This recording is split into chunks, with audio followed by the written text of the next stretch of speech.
Guten Morgen, liebe Leute, tudo bom com vocês? Uma prática comum dessas pessoas que se dedicam à religião é o jejum, né? Isso acontece em várias organizações, correto? E isso é praticado na organização Mormon e o que eles dizem é que você deve se abster de se alimentar e fazer uma generosa contribuição para a organização deles, tá? Generosa contribuição, eles não estipulam quanto deve ser. O dízimo é o contrário, o dízimo você paga 10% do bruto dos seus rendimentos, tá? Prioritariamente. Tá doente? Paga o dízimo. Tá passando fome? Paga o dízimo. Tá com condomínio atrasado? Paga o dízimo. Tá com a prestação do apartamento atrasado? Paga o dízimo. Tá com a mãe com câncer, moribunda em cima de uma cama, precisando de medicação? Paga o dízimo. Dane-se. Dane-se suas necessidades imediatas. Tenha fé. Tenha fé que você será compensado. E as pessoas são tão manipuláveis, né? E que elas seguem essa. Eles dizem que é um conselho, mas não é conselho, né? Eles seguem a doutrina à risca e quando aí se desdobram, né? Trabalham a mais, fazem qualquer coisa, pedem um empréstimo para alguém, para o banco, enfim, vão se dando um jeitinho de se virarem, né? E aqui me refiro às pessoas da classe média para baixo, né? Logicamente. Esse jejum deve ser feito mensalmente, pelo menos, tá? Então eu, por exemplo, aos 6 anos era forçado a ficar sem comer. Eu odiava. E aí não é só isso. Você tem que ficar lendo o livro dos Mormons o dia inteiro, Bíblia o dia inteiro. Eu lembro que colocavam lá livros para eu ler que eu tinha que ler aos 6 anos de idade, iniciando minha alfabetização. E você já tem uma vida complicada, né? E era geralmente aos domingos, né? Que isso que acontece. Então você fica em espírito de oração. É um inferno, é um saco, é um porre. Ao invés de sair, vamos escolher um restaurantezinho aqui legal, né? Vamos sair para comer, abrir um restaurante novo ali, numa região legal. Você tem uma proposta super legal, vamos conhecer? Não, vamos ficar em casa, enfiados e vamos ler o livro dos Mormons. Tem gente que gosta dessas coisas, né? Vou para um retiro espiritual, fico 4 dias sem comer para me conectar com Deus. Isso é loucura, isso é coisa de gente maluca, né? É porque vem de uma ideia de autoexpiação, né? Para você chegar a Deus, você tem que ser testado, você tem que ser provado, você veio aqui para pagar, para crescer, para que Deus precisa testar para ver se você realmente é fiel a Ele. Engraçado, né? Já não teve a guerra nos céus, supostamente. Eu vou fazer um vídeo sobre a guerra nos céus, o plano de salvação. É até que legal, mas é uma ficção muito engraçada até.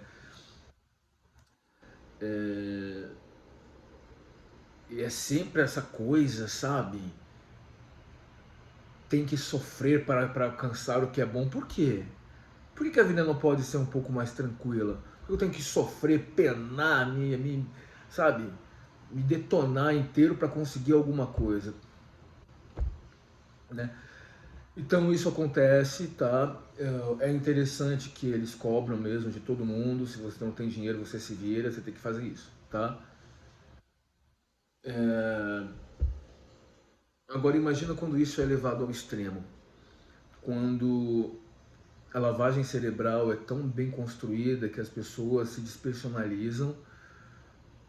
E é claro que quando você está em grupo, talvez sozinho você ainda encontrasse uma forma, né, de resistir, de não sucumbir ao assédio, à doutrinação. Mas uma vez que você está dentro de um grupo, você faz parte de uma massa.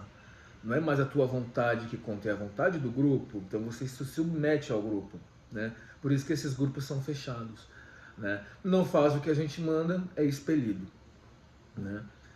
E quanto maior as demonstrações de fé, mais você é aceito, admirado, requisitado dentro desse grupo, tá? Acontece que não é a primeira vez na história, há muitos casos sobre isso, que chega a 73 o número de mortos em uma seita de jejum no Quênia. A organização Mormon vem investindo pesadamente no miserável continente africano, apesar da belíssima história, né? Sabemos que pelo menos na história moderna, em um continente rico em termos de recursos minerais, uma flora, uma fauna maravilhosos, exuberantes, sabemos também da miséria que assola aquele continente. devido à exploração, colonização, enfim. E a política, né, que até hoje é praticada por lá. E a organização ONU vem investindo pesadamente no continente africano, porque quanto mais ignorante, mais fácil de doutrinar, mais fácil de cativar, né? A informação protege. Agora, é bem verdade também que o ignorante, ele é lesado sem notar. Goethe, o escritor alemão, dizia, né, que o ignorante é protegido. Porque ele é lesado sem se dar conta, ele está sofrendo, mas ele confia, ele acredita na autoridade divina, né? Ele acredita que Deus enviou alguma coisa para ele. Está sem comer há dias, aí se alguém deu uma cesta básica, ele pensa que é Deus que está abençoando, e ele está vivendo de migalhas e não sabe. Porque é o direito mínimo, vitalmente mínimo de um ser humano é ter como se alimentar. E a gente vê aí nesse mundo cada vez pior, mais caótico, e tem gente que diz que está melhor, enfim.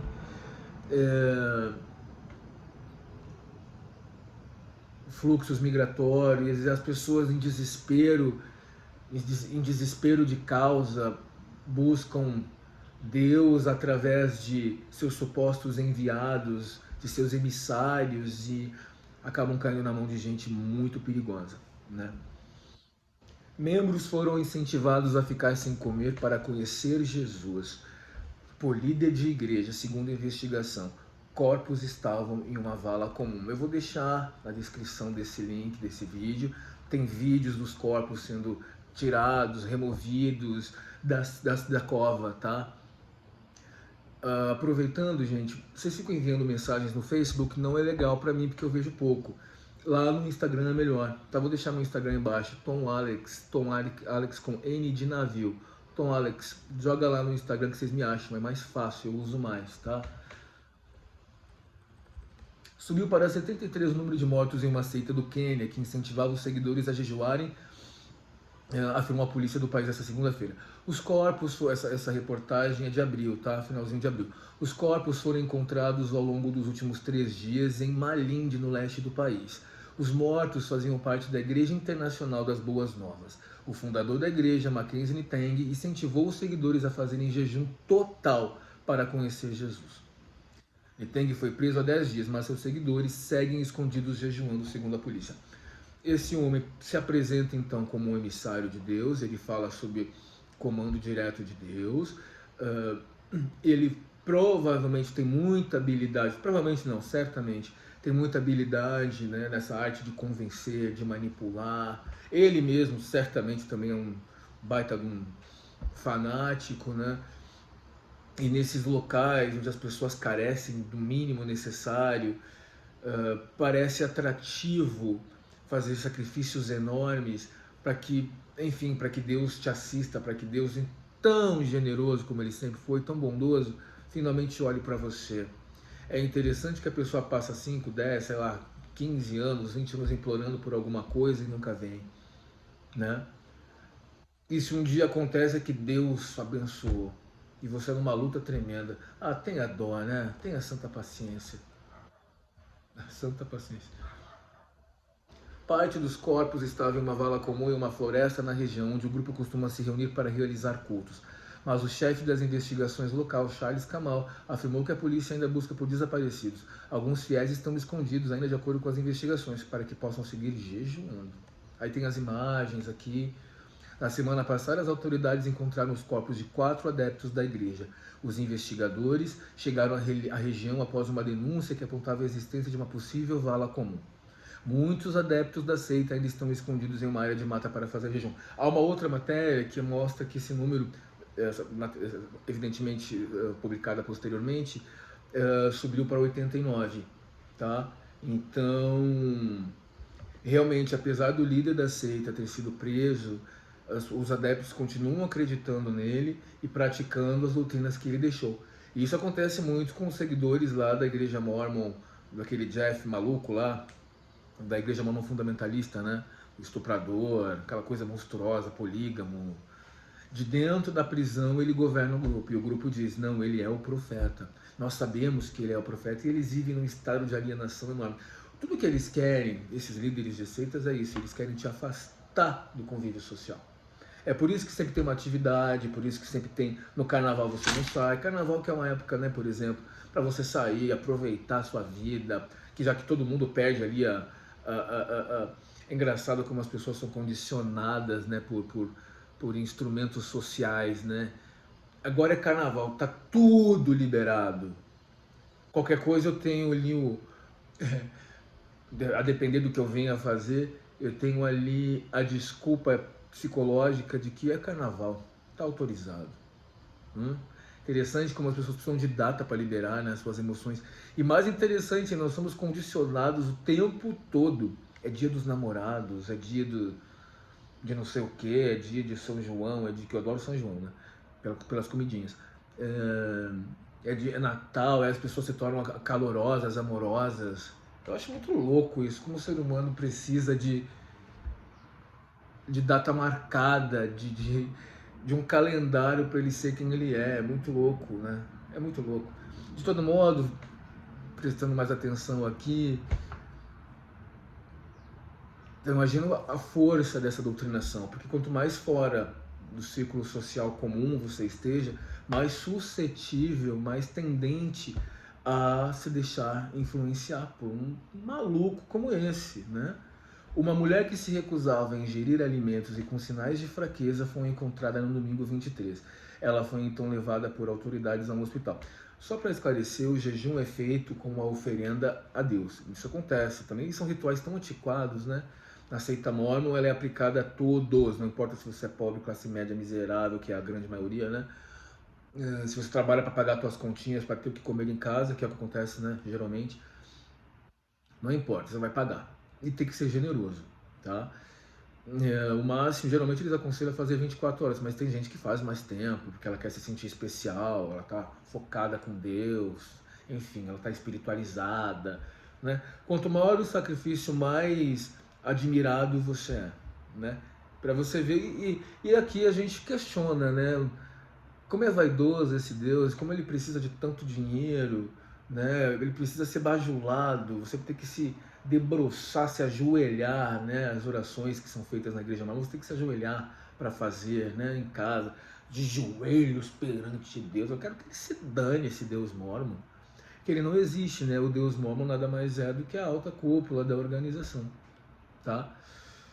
É a quem você aí admira, né? Você aí que não tem muita grana, mas junta uma graninha e vai para Utah fazer uma única viagem da sua vida, porque você acha que é lá que haverá, que Sião será restabelecida, né? Porque você não estudou muito. É você que faz um sacrifício enorme para ir numa conferência, para ver um líder, falar banalidades e reforçar quanto é importante contribuir para a igreja, que é isso que geralmente é feito. Não há uma conferência que não se fala de dízimo, pelo menos eu nunca acompanhei, né? E o jejum é mais uma maneira deles ganharem dinheiro. Durante a pandemia, o profeta deles, atual, incentivou a prática de jejum.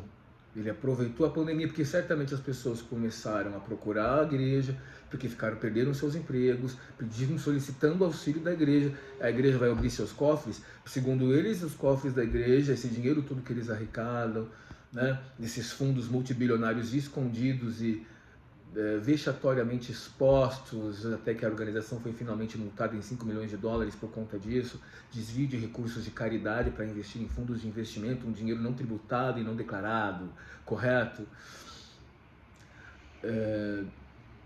Esse dinheiro todo é para dias difíceis, então você chega numa pandemia mundial, milhões de pessoas em situação de vulnerabilidade. O que o profeta Mamon fez? Faça um jejum, porque é uma renda extra, a igreja se poupa de ter que doar, embora ela tenha feito algumas doações pontuais, tá? Muito menos do que poderia ser feito.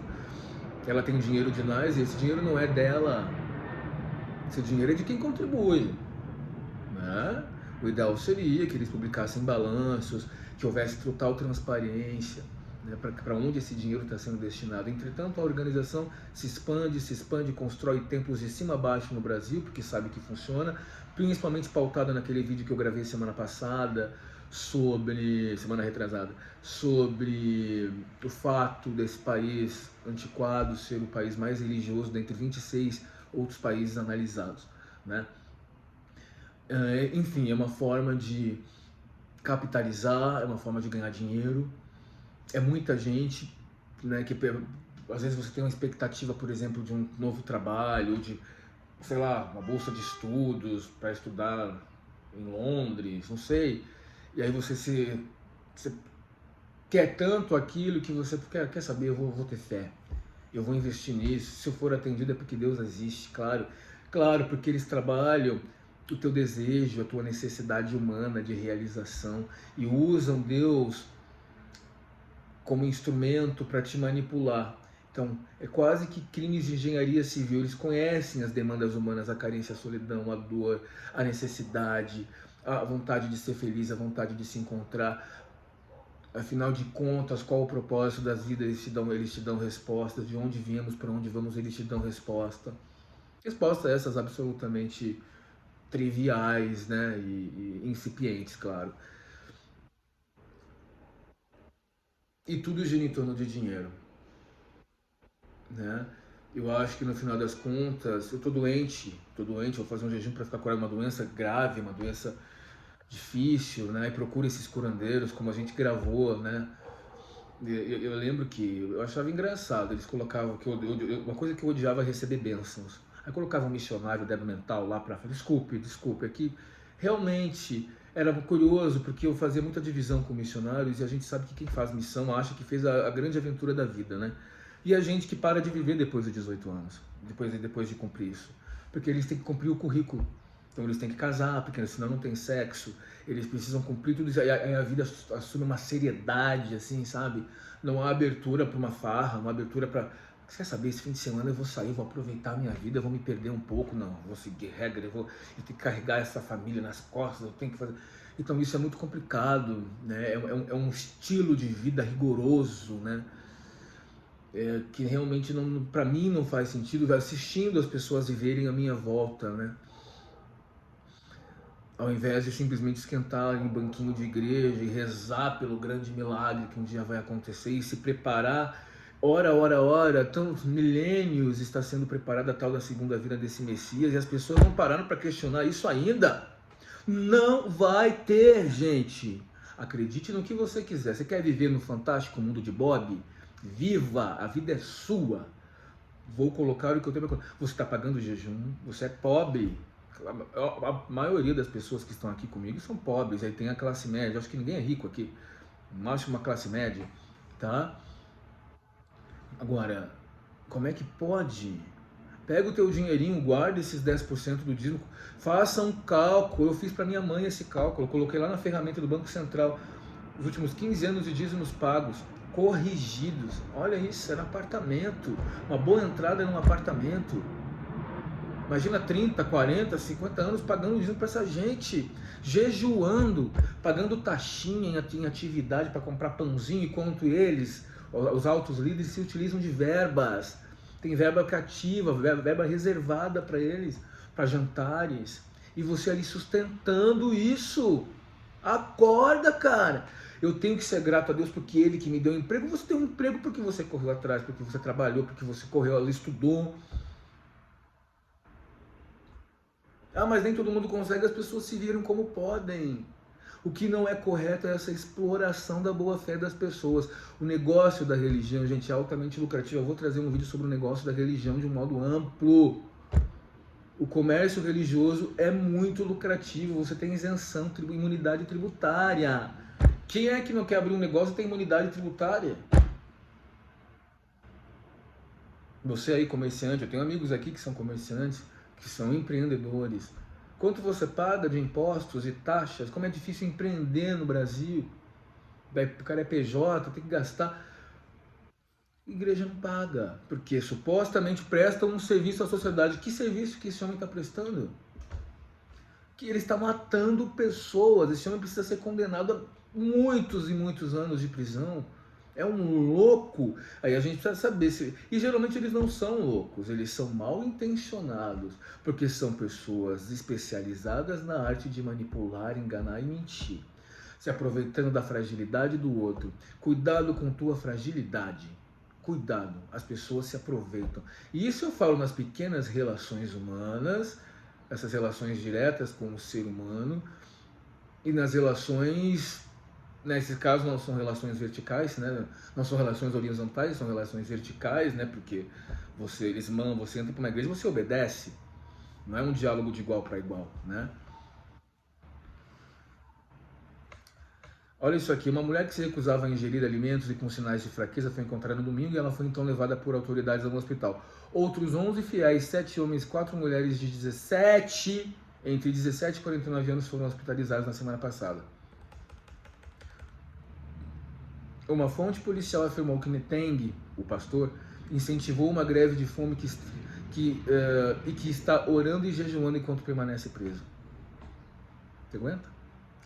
Enquanto, segundo a imprensa local, 6 seguidores de Mackenzie Neteng também foram detidos. Mais imagens aqui, é triste isso aqui. Em um relatório, a polícia indicou que recebeu informações sobre várias pessoas mortas de fome com o pretexto de conhecer Jesus. Depois que um suspeito, Mackenzie Neteng, pastor da Igreja Internacional da Boa Nova, fez nelas uma lavagem cerebral. Porque você veja, aqui no Brasil acontece muito essa coisa da teoria da teologia da prosperidade, né? Então o cara te esfola lá na igreja. Você tem um Fusquinha, dá para a igreja, que você vai ter uma Porsche em breve. Entendeu? É isso que eles dizem. Tá? Você tem um apartamentinho, doa para a igreja. Você ganha quanto por mês? R$2.000, doa para a igreja, você vai ganhar 10 de Jesus. E usam Jesus Cristo lá. E eles leem a Bíblia e são fundamentalistas, e são malucos, e perseguem quem não acredita neles, e saem na rua, batem nas pessoas, ofendem. Nossa, são loucos, são completamente loucos. E vítimas, né? Vítima de gente muito mal intencionada, de bandidos, De acordo com a mídia local, Mackenzie Neteng já havia sido detido e indiciado no mês passado, depois que 2 crianças da seita morreram de fome. No entanto, ele pagou fiança e foi liberado. Como é que uma pessoa acusada de um crime como esse, né? Porque isso é homicídio, né? Pelo menos aqui no Brasil, se eu aproveito para fazer com que os pais permitam que crianças sejam, se eu incentivo, né? Que crianças sejam mortas por inanição, eu sou responsável por isso. Não é difícil não é difícil. Claro que aí teria ali argumento de defesa, enfim, mas é isso. Você é o responsável direto pela morte dessas pessoas. Você está incentivando a não se alimentarem. Isso é grave. E ele foi liberado pagando fiança.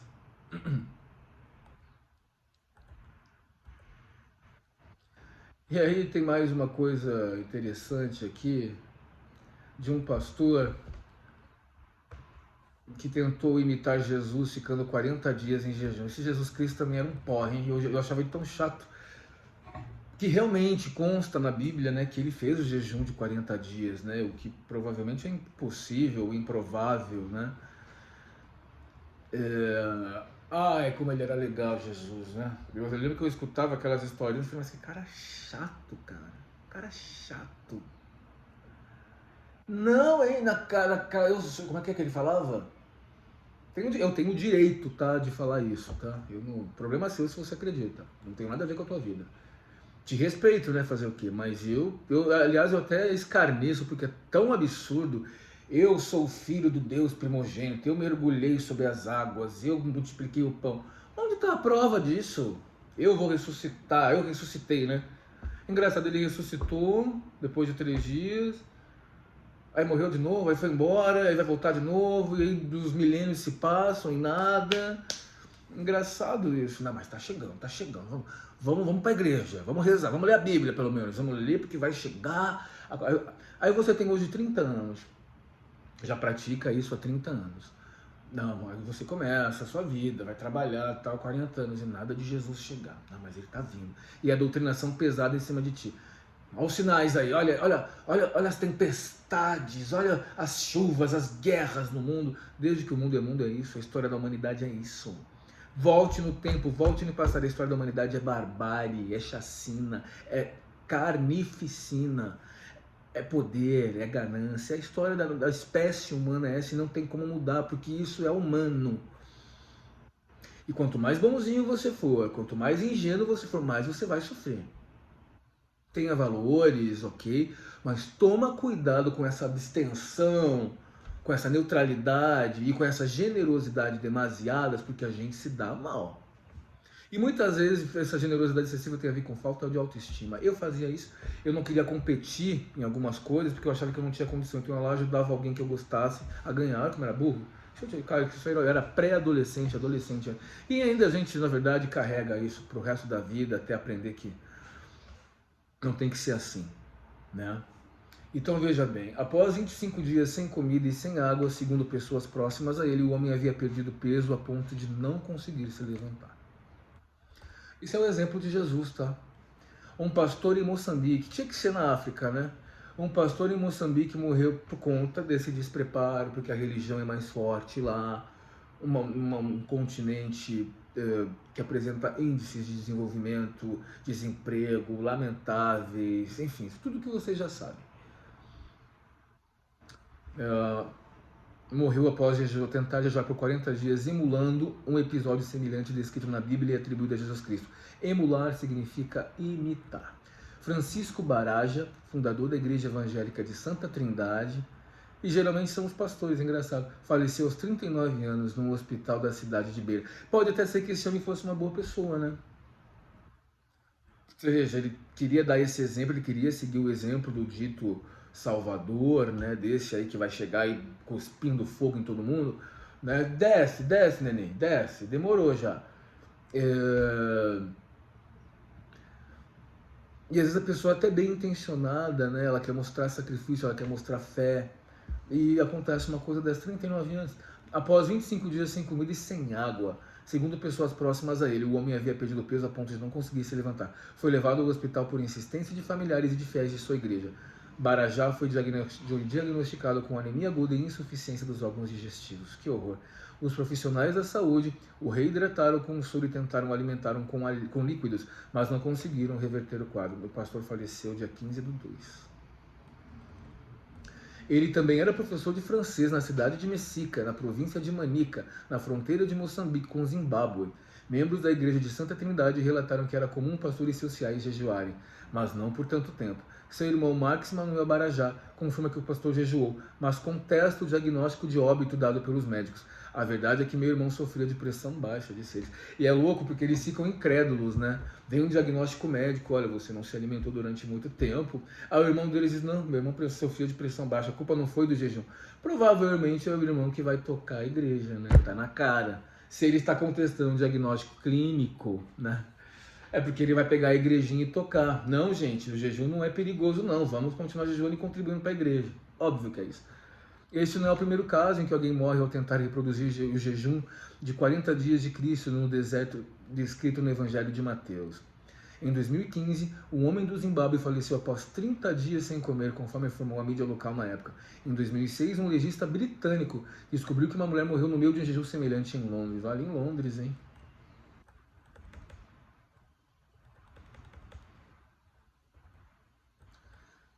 É, gente, é isso. Louco, né? E aqui a gente aproveita. Pra que isso, gente? Pra que isso? É aí que você deposita a tua fé num sacrifício expiatório, uma expiação para viver. É aí?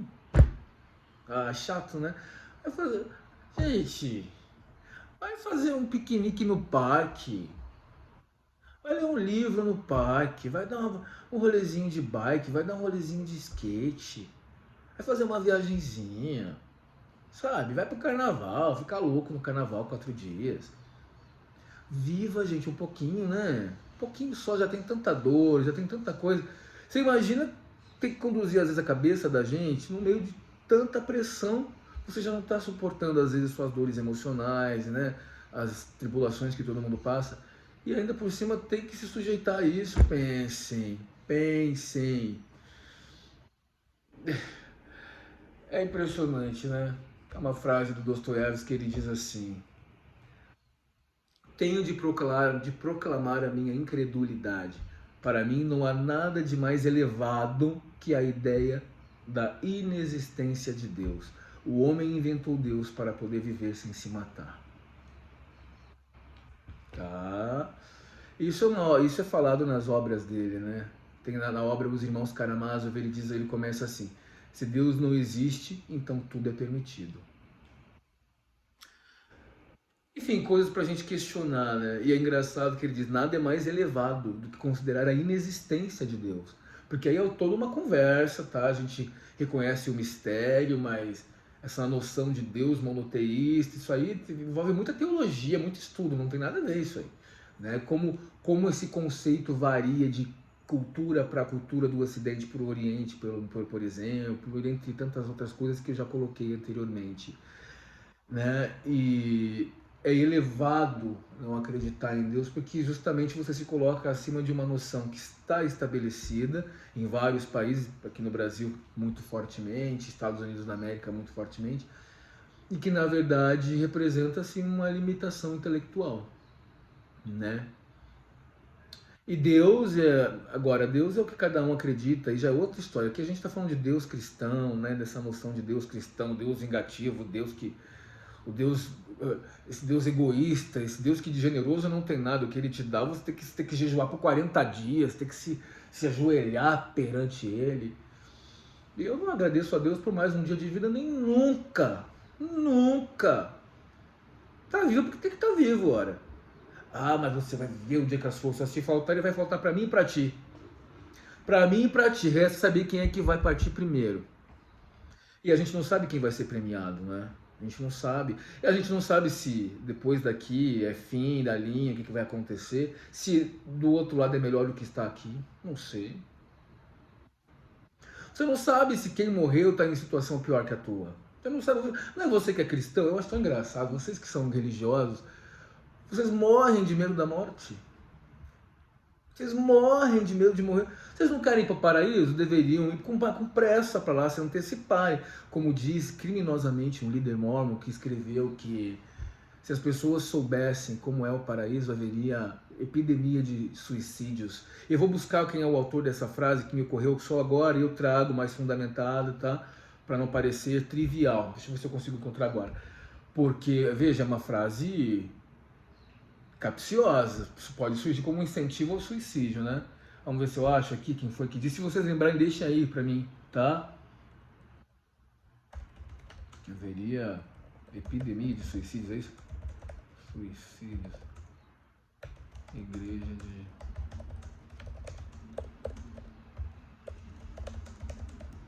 Enfim, eu não sei se eu vou conseguir.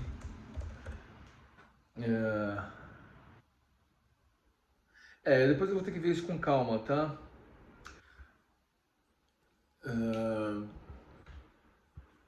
Vocês deveriam gostar da noção da morte. Ué, vocês não querem encontrar o Deus todo-poderoso, milagroso, maravilhoso? Então, simples, né? Eu acho que morte é vida também, eu acho que é parte do processo, eu acho que tudo acaba, tudo é transitório, eu acho que ninguém tem que ser obrigado a viver uma vida, sabe, acometido de dores lancinantes, a pessoa ali numa doença, morrendo em cima de uma cama, 2 meses no hospital, emagrecendo, morrendo dia após dia. A pessoa fala, pelo amor de Deus, eu quero morrer. Não, a vida é sagrada, é só quando Jesus mandar. Né? Então isso realmente é insuportável escutar a gente falando essa idiotice, sabe? Me incomoda, me irrita enormemente, que eu não aguento esse papo furado. Antes de qualquer coisa, eu tenho uma antipatia por Jesus Cristo, mas uma antipatia, né? Porque é por causa dele que tá esse bando de seita aí, esse bando de malucos, de gente aproveitadora, de gente que não tinha nada e agora, a cada 2 meses, está na Europa viajando porque abriu uma igreja. Não tinha nada, abriu uma igreja na periferia, eu conheço, tá? Agora não sai, tá na Europa o tempo todo viajando. E você tá pagando por isso. Era para você estar viajando, nada de ser bobo, guarda teu dinheirinho, faz uma... Qual é o teu grande sonho? Qual é o teu desejo? Ah, eu gostaria de conhecer a Itália. Ah, mas eu sou pobre demais. Vou jejuar. Não, lindo, não é isso. Eu vou pegar o dinheirinho. Olha, eu vou te dar uma dica. Pega o dinheirinho do jejum, pega o dinheirinho do dízimo, pega o dinheirinho daquela futilidade que você ia gastar. Guarda. Coloca numa aplicaçãozinha de alguns meses, o dinheirinho vai rendendo um pouquinho, mas alguma coisa vai render. Planeja. Ah, mas eu ganho muito pouco. Dá para fazer. Dá para fazer. Vai fazer sua viagem para Itália. eu quero comprar um carro legal, eu quero... Aqui não é só um argumento materialista, tá? É que a gente precisa do material. Viajar não é matéria, viajar é experiência, né? Não sei o que você quer, não sei, mas vamos correr atrás, né? E deixa esse jejum pra lá. Manda essas pessoas ir procurar dinheiro de outro, tirar dinheiro de outro bobo. Não seja você esse bobo, não. Tá bom? Vou deixar os textos embaixo, leiam se quiserem, compartilhem. E me sigam no Instagram, Tom Alex, Tom com N de navio. Além de Tagenor, Shunes Vohananda, Desdan. Tenham um bom dia, bom fim de semana e até breve.